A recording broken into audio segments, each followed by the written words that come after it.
all set. Excellent. Well, great. Well, thank you, all of you, for coming and joining us this afternoon. We had a really lovely program this morning, and just really came away with wonderful insights for ourselves to process loss more effectively, but to really help others who are going through that as well. So I'm Barbara Best. I'm a founding partner and principal at STRAT. I'm also a founder of our Women's Forum. I'm joined by my colleague, Nancy Rizzuto. She's also a founding partner and principal of the firm and the founder of our Women's Forum based in Florida. I'm based here in Chicago. Allison Bettenville is a principal of the firm as well, and she's joined us, as well as some other colleagues. Carrie Walters and Molly Powers are both in our private wealth practice. So from all of us, welcome and thanks for joining us. You know, the focus of our Women's Forum in 2023 has been manifesting wealth, wisdom, and well-being. And we really have programming that we designed for all women, but especially for women in their really late 40s through their past and beyond, through their work years and into retirement, and are really thinking about their what's next. And you know, especially as we age, loss and grief is a big part of our life, right? And I think as we age also, some of those same types of losses feel even bigger sometimes and are harder to overcome. There are many events that we have, whether that's not just death, but divorce or job or career transitions, or as I mentioned, empty nesting, just to name a few types of losses. You know, and we have this society, we want to just avoid loss and grief and really not, and just not spend time doing that, right? We think, you know, I just have to just get over this and move on and be resilient and have grit, right? All those buzzwords that we have everywhere, and just suck it up. And, you know, those really aren't kind self-care types of messaging that we need to make sure we're not cultivating ourselves, because we have to work through our grief. We can't go around it and just suck it up. We have to really process it. And, you know, there are some times when that loss and the magnitude and the feeling feels insurmountable. But, you know, with that, you know, one step at a time, it really is, we are able to make progress and move forward. And that's why I'm so excited to have someone like Jody here today to really help us to identify our path forward and to put together some strategies to rediscover joy and trust and just regaining our life and figuring out what that path forward is going to look like, and allowing ourselves to grieve and to help others who are grieving too. Yeah, so true, Barbara. And it's interesting that, you know, navigating the emotional roller coaster of a loss also includes, you know, a financial loss. And like any loss, that is a journey as well. And, you know, it's said that you go through the same stages of grief when it's a financial loss. And our private wealth team and our firm works with a host of clients to help clients manage some of the loss that Barbara mentioned, whether that's the loss of an income due to a tragedy, like I think you'll hear a bit about today, losing a job, going through a divorce, the perhaps demise of a business, the loss of your paycheck because you've stepped into your post-professional life, being part of you know, a financial scam perhaps, or loss because of a market downturn. So financial loss takes a toll on us emotionally. And why? Well, money, as we all know, is so emotional. But that's where the power of planning comes in. You know, when we think about planning, it's not, you know, while you can't know when, not if, but when a loss is going to occur, you can plan for the unexpected without living from a place of fear. So at STRAT, you know, our clients really see us not only as a strategic wealth partner, but as part of that support network that I mentioned earlier that helps them navigate sudden shifts in their lives. And talking through what if scenarios, for example, are conversations that we have every day with our clients. And from there, we're able to build a comprehensive financial plan and investment strategies to help them overcome a financial loss. Now, planning also helps you become financially resilient, and also, reinforces something that we talk a lot about, which is a positive money mindset, which all leads to really, financial peace of mind. Which is important because having financial peace of mind allows you to respond thoughtfully than to react irrationally. So just some things to think about from a financial perspective.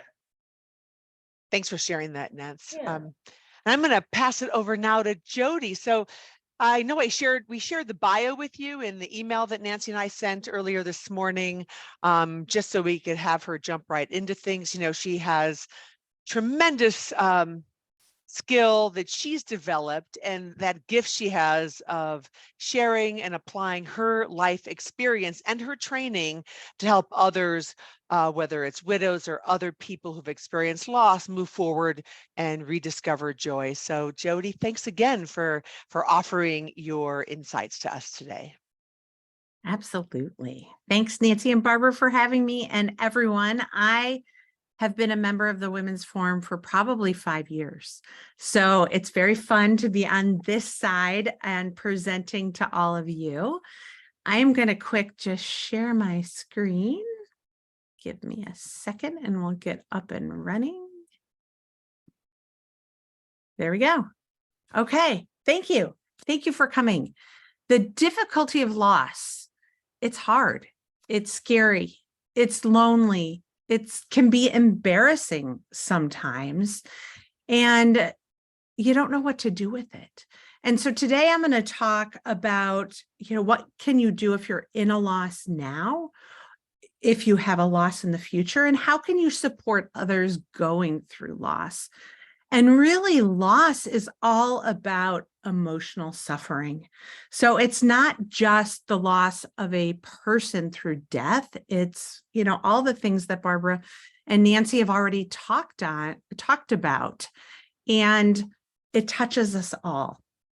So first, I want to share a little bit about myself and why loss is so important to me and why I've made it my life's work.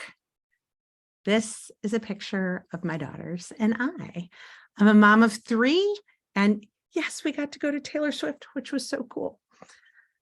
But I want to tell you a little bit of my story of what got me here and doing the work that I do. And I had a knock on the door one day at my home in the suburbs in July, almost 9 years ago. And I opened that door and looked at a police officer who was standing there, and he was holding a piece of paper. And he just said to me, "Jody, your husband has been gravely injured. I need you to call this phone number." It was a Chicago police officer phone number. And I said, "Well, okay, tell me what happened. I have no idea what happened." And he would not tell me. So I took that piece of paper, I went inside, called that number, and that police officer did not give me much more information. He really said the same thing. "My husband's been gravely injured. He's in surgery, and can I get a ride downtown?" And I live outside of Chicago. So, of course, my dad came, picked me up, got a ride downtown. But before that, 2 minutes after my phone call with that Chicago police officer, I got another call from the press who told me that my husband had been shot, and did I have a comment? And I'm like, no comment. I had no idea what to do, but that's what you see in the movies. So that's what I said, and hung up and went downtown. As I was driving downtown, I saw helicopters hovering over the loop, which was where our offices were. And what had happened was my husband had demoted our chief technology officer, who came back to the office 4 days later and shot my husband, and then killed himself on the spot. And so this was the scene. They closed down LaSalle and Jackson. And for those that know Chicago, that's a heavily populated area. So there were many people that came up to me that were there that day and didn't know it was because of my Steve. And it was a widely publicized event, which compounded the process that I went through. But fast forwarding 9 years, which is almost what it's been, I've done a lot. I took over running our business. I was a stay-at-home mom prior to that. So overnight, here I am running this big business. I sold the business. I solo parented my 3 daughters. The youngest was 9 at the time when this happened. And as you can imagine, there's a lot of emotional difficulty that goes along with that. I ran a nonprofit and I started dating, and I stopped dating. But that will continue. But what I learned along the way about what really lights me up is I love helping women. I love helping women in the workplace, because as I was in the role that I was at our company, it was a supply chain technology business, not a lot of women in that space. And so helping women navigate the workplace, and then layered on grief, which adds its whole other dimension to how you work professionally. So I decided I went back to school. I got my coaching certification. I became certified through the International Coaching Federation. And that was 3 years ago. So every day I get to wake up excited about what I do and how I work with my clients one-on-one via Zoom. So let's get to the meat of my talk here. First, we all are born and think that life is linear. We're born, we go to college, we meet the love of our life, we find a job, we get married, and everything's happily ever after. But that is not the case. And I'm sure many of you have yourself encountered many bumps in the road. But the problem is society, and we're taught that it's supposed to be this certain way. So therefore, when there are bumps in the road, we don't know what to do with them. And so I will help you with that today. There's a variety of different losses. And of course, there's ones that we know that are coming, that are anticipated. And they're equally hard, but we get a little bit of front end to be able to brace ourselves for what is coming. There's unanticipated, like what I went through. There's a non-event, meaning, for example, maybe you expected a promotion at work and that didn't happen. That is still an emotional turmoil for you and is a loss. And then you get hit back to back with all the fun stuff of loss, and that's the double whammy. So I'm sure we've all experienced some of these, and there is an author who I love, Bruce Feiler, and he has a way of looking at this. And he talks about in his favorite book, Life is the Transitions, Mastering Change at Any Age. And you don't need to write any of this down, because at the end, I'll give you a link where you can get all of the resources if you so desire.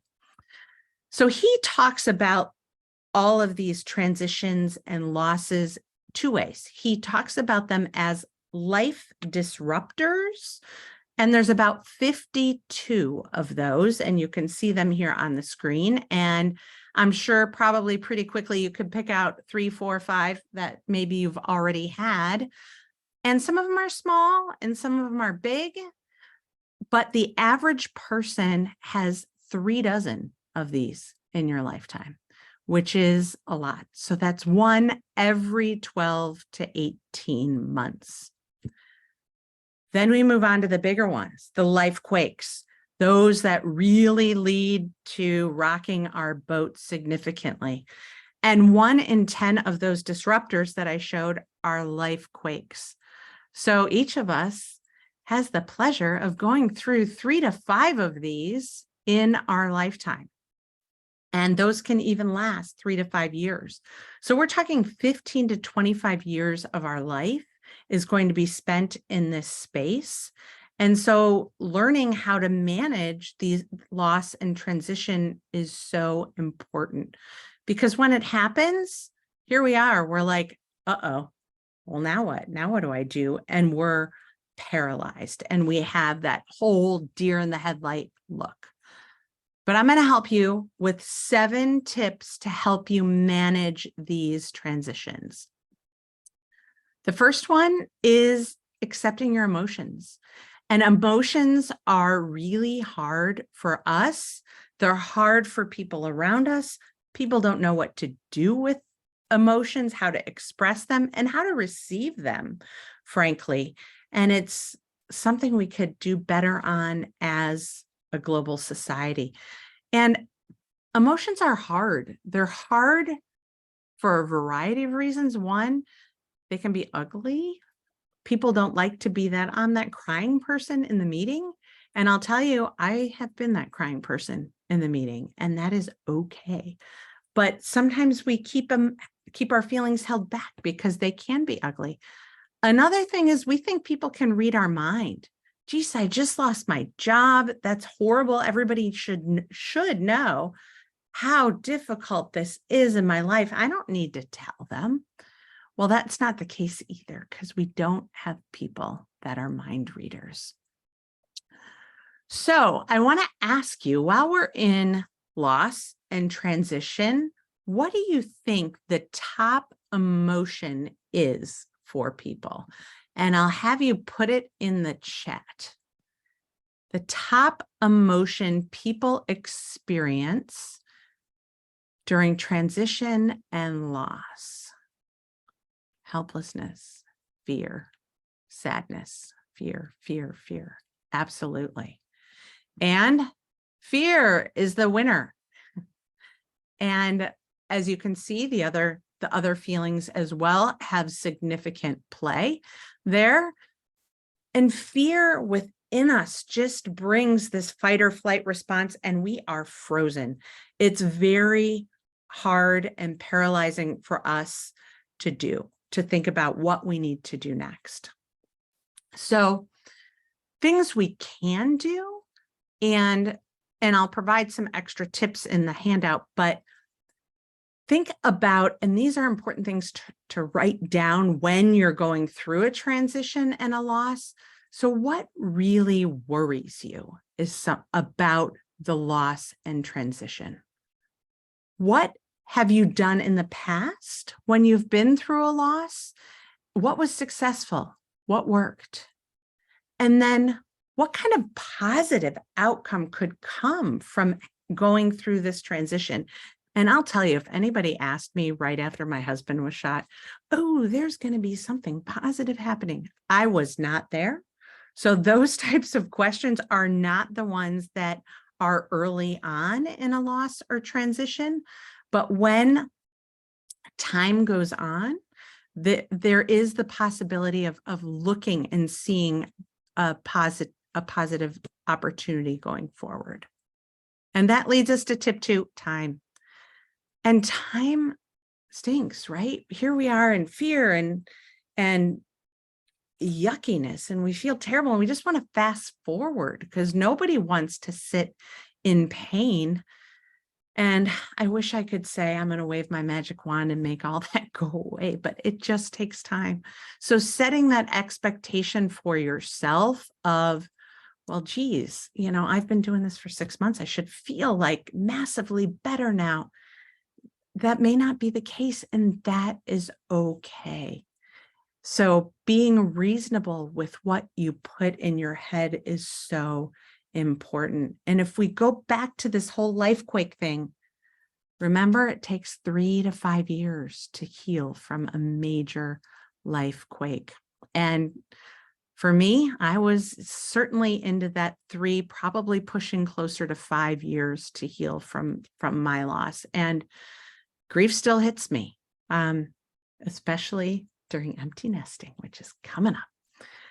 So it's important to set small goals for yourself. Just pick one thing.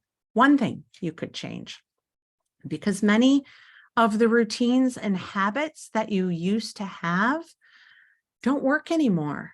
I used to cook dinner with my husband. Now he's not here. So now I have to come up with how am I going to change that? What am I going to do differently? And there's other examples I'm sure you can think of with losses that you've had of habits you have to change, but take it slow. This is not a time for you to have the shoulds. And it's so easy, especially as women, because we just put such high expectations on ourselves that I should be further along in my healing. I should not be feeling this way. I should be able to do everything I used to. And that is just not the case.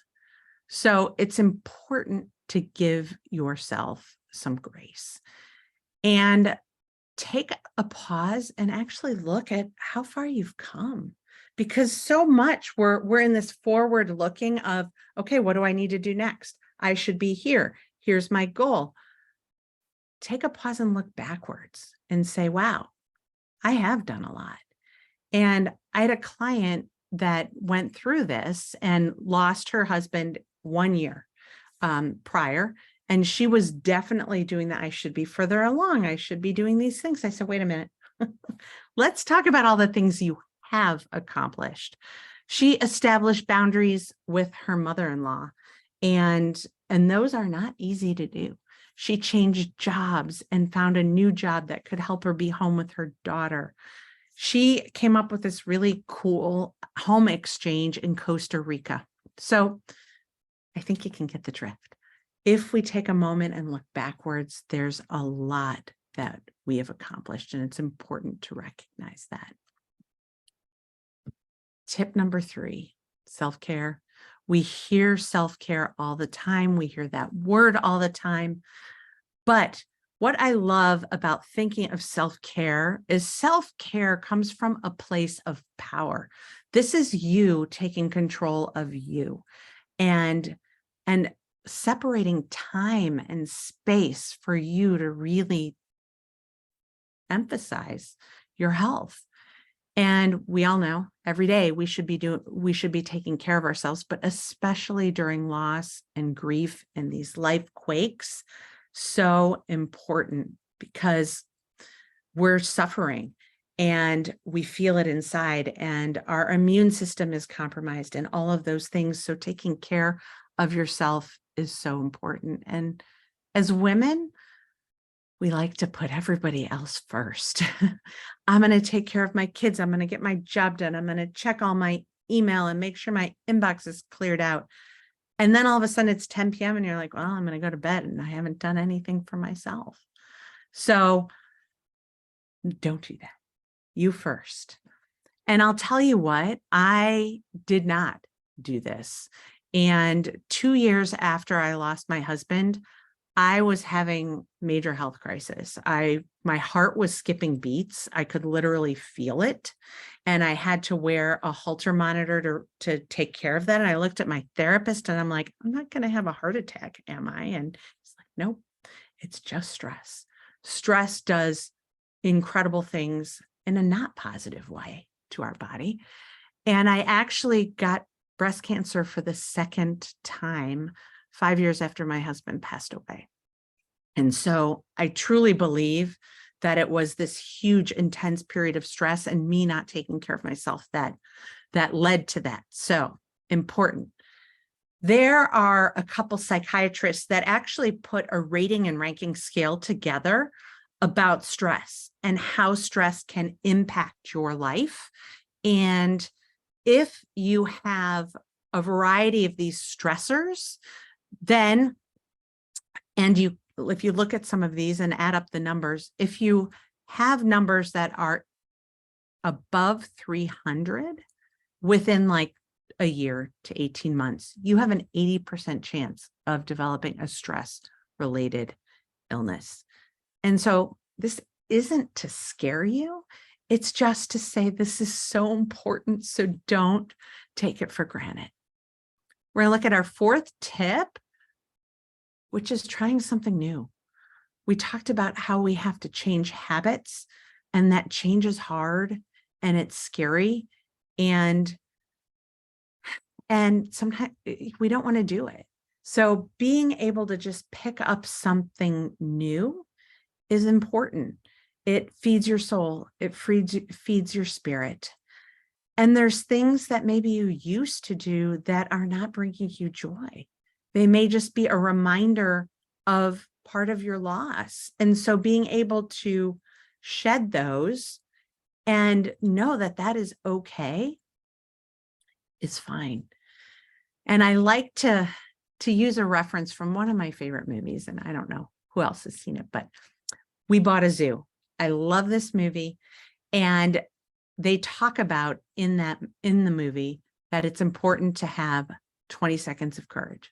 That's all you need, 20 seconds of insane courage. So if you're going to an event and you're solo and you're terrified, just remember 20 seconds. That's all it takes. And you'll be able to do it. And that makes it easy for me, because instead of looking at this humongous event, that's it. I walk in 20 seconds, I'm going to be fine. Tip number 5, seek wisdom from others. It is hard to ask for help sometimes. We are such givers and helpers. And so actually seeking out people and saying, hey, I really could use an extra hand here is tough. And I know STRAT has talked about this in Women's Forum too, about building your board of directors and how important that is as a personal board of directors. So if you've undergone a loss, you can't take on all the things you used to do. You know, maybe you need someone that can take your kids to carpools. Maybe you need somebody to write your thank you notes. You'll need your financial planners. You're going to need some legal advice. So you're going to build out your team that can help you, because none of us, even on a good day, have time to become experts in each of these fields. So building that out is so important. Number 6, check your self-talk. That's, it happens when things are going well. And when it's not going well, it's so easy to say, geez, nothing's ever going to be the same. I'm going to be sad forever. This is just awful. Check your self-talk of what words are you using? Because the words that you're using and telling yourself in your mind are actually coming out in your actions and what you're doing. And so it's important to take a pause if you find yourself talking negatively to yourself, and think about it. You have all of us have been through likely a life quake, at least many of those life disruptors. Think about what you did back then that really worked well. And there's one of my favorite women who talks about and is an expert on self-inquiry. And I really like the 4 questions that she has as it relates to self-talk. And her name is Byron Katie. And her first question is to ask yourself if that's true. Her second question is, can you absolutely know it's true? Number 3, how do you react? What happens in your body, your actions, others around you when you have that thought? And number 4, most importantly, who would you be if you weren't thinking that? And I bet that will change your perspective if you go through these 4 questions. That brings us to our final tip, which is rewriting your story. Loss brings pain, joy, sorrow, and it's all of those range of emotions that makes us who we are. And being able to integrate all of those feelings into your life as it is beautiful. And it makes you who you are. And there's a famous grief educator, David Kessler. Many of you have probably heard of him. He worked with Elizabeth Kubler-Ross on, well, she came up with the 5 stages of grief. And most of you know those. Those are not linear as well. He added a 6th stage of finding meaning. And I really like this concept of finding meaning. And that is not finding meaning in the death itself. There's no meaning around why my husband got shot. But the meaning is what do we take away from a loss? What do we learn from it? And how do we move forward with it and integrate it into what we're doing?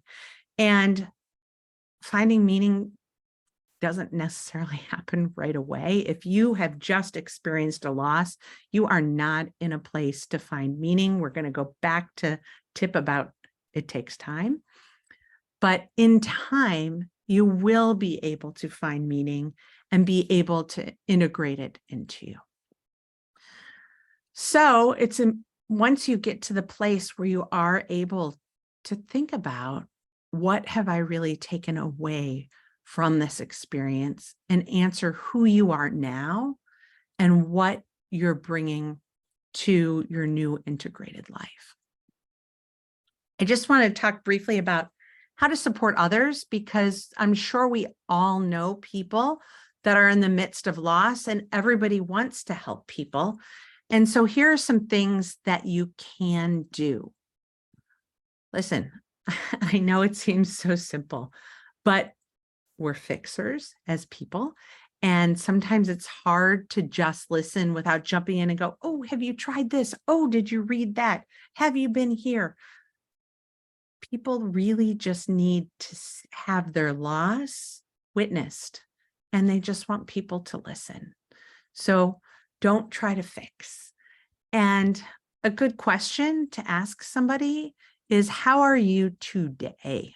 Because it puts that qualifier on it and makes it in a time period that somebody in the midst of loss can wrap their brain around. Check in with them regularly. When you've gone through a loss or a transition, there's so much energy and people helping you at the beginning, and it tapers off pretty quickly. So if you can just put in your calendar reminders like, okay, I want to text so-and-so every week or every month, or there's a significant anniversary of a loss coming up, I want to make sure I reach out to them. Put it on your calendar. Invite to social engagements. People who've experienced loss, not only deaths or divorce, but if you've lost your job, people might not be inclined to invite you because they're like, oh, she's going through a rough time. She's probably not going to want to come to this, so I'm not going to invite her. Keep inviting. It's important. Active service, do something for them, but be specific. I can't tell you how many calls I got of people saying, what can I do? And frankly, I had no idea at the beginning, like what people could do. But just coming up for, just bring a meal, drive their kid to soccer. When you're at the grocery store, give them a call and pick up food. Just be specific in what it is. And if it's a death, share stories. People really like to keep the memory of their loved one alive. And by saying their name and sharing a memory that you have. And if you didn't know the person, ask them. So tell me something about your mother. People like talking about their lost loved one. So we have covered a lot. These are your 7 tips for managing your mindset during loss. And these transitions are an opportunity to grow. And so I want you to think about, if you're in loss or when you will be in loss, how do you want to rewrite your story? And I have put together a help you to rewrite your story worksheet, and it's called Loss Does Not Define Me. So if you would like that, and in addition, the links to all of my resources that I've talked about, please just scan this QR code, and I will put this link in the chat as well as soon as I've minimized my screen. And these are other ways you can reach me. I work one-on-one with widows, but also people in transition, because grief hits everyone in transition. So thank you, everybody. I appreciate it. Let me stop my share here. There we go.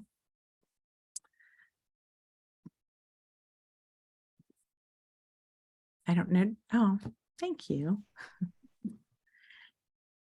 Did you want to take questions now, Nancy, Barbara? Did you want to? Yeah, yeah, I know room? we're going to go to breakout rooms for those that can stay, but we do have time for a question if anyone has a question. I know, Jody, you covered all that information so comprehensively, and I especially just, help appreciate you just reinforcing that we need to have grace for ourselves and just give ourselves time. But that there are a lot of tools that we can access really to help us take that one step at a time to get through whatever grief or loss we're experiencing. And it shows up in many different ways in our lives, for sure. Absolutely. Yeah. And I think one of the things that resonated with me, Jody, is that, at the time when this happened, and the months following, somebody saying to you that, oh, something positive will come out of this. And, at the time, you couldn't see that, but it's so, I admire you for finding purpose through your pain and in your pain. And now that you're helping so many others through these transitions and through, these, whether it's a tragedy or just a life event, because it's just so important to have individuals like yourself who have been through something help people see the light, through their loss. So thanks for the work that you do. Thank you. I don't see a question, so I think Nancy would just briefly talk about what's up. Yeah, let me go ahead. And then we'll have breakout rooms. We had wonderful breakout rooms last time. We finally had to boot people out, but yeah. Yeah. So our next Women's Forum event is going to be on Wednesday, September 27th. This will be an hour-long program from 11:30 to 12:30 Central, and we'll be having three amazing panelists, and the topic of the conversation is going to be innovations and trends in philanthropy, opportunities to amplify your impact. So we hope you'll mark your calendar for September. We won't see you in August, but we hope that you'll stay connected with the Women's Forum throughout the summer. So Barbara, I'm going to go ahead and pause so you can put us into breakouts. Okay, and if you need to jump off, we totally understand.